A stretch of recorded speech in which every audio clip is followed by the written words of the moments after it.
Welcome, everyone. Thank you. Thanks for coming. So, how important do you guys feel that it is to have students register to vote? I think it's very important personally because if you don't vote, you basically have no voice.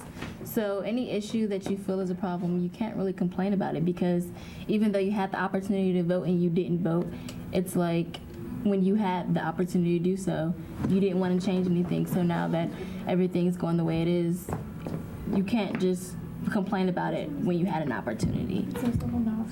It's important for young people to vote because we have so many issues at hand right now that are affecting us: college affordability, environmentalism, infrastructure spending. And when we don't partake in the political system, we're pretty much sacrificing our voice, as she so well spoke on. And I think that it's important for us to be able to go to the ballot and say, these are the issues that are important to us, and this is why we are going here. So that's why I work every day to get students actively involved.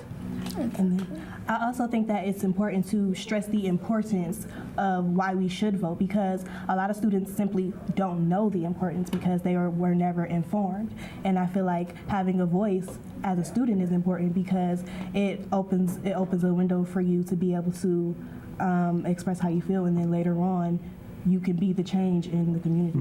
In conclusion, everything just affects us. So Exactly. So, what do you have to say about, students or young adults in general as a whole who say, well, there's so many other people voting that my vote doesn't even matter if it is or if it is not there?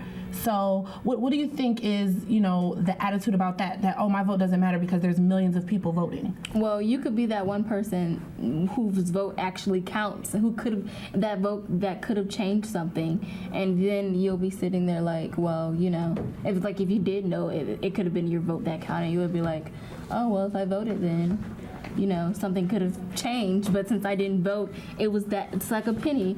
You can be one penny short, and you don't have the amount that you need. And then if that's the attitude, then the voting numbers will go down, because if everyone thinks that, who's going to go vote? Because yeah. I think it's important to remember that in 2000, 500 voters in Florida didn't go and vote, and Florida ultimately decided the presidential election in 2000 because those 500 people could have made a difference. There could have been President Al Gore instead of President Bush.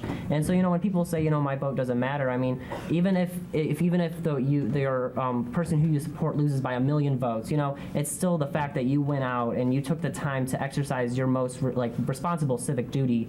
And I think that it's kind of reprehensible when people say, I don't have the time to vote, I don't want to vote, I feel like my vote doesn't matter. Exactly. So that's all the time we have for Roundtable today. Thank you guys so much for coming in.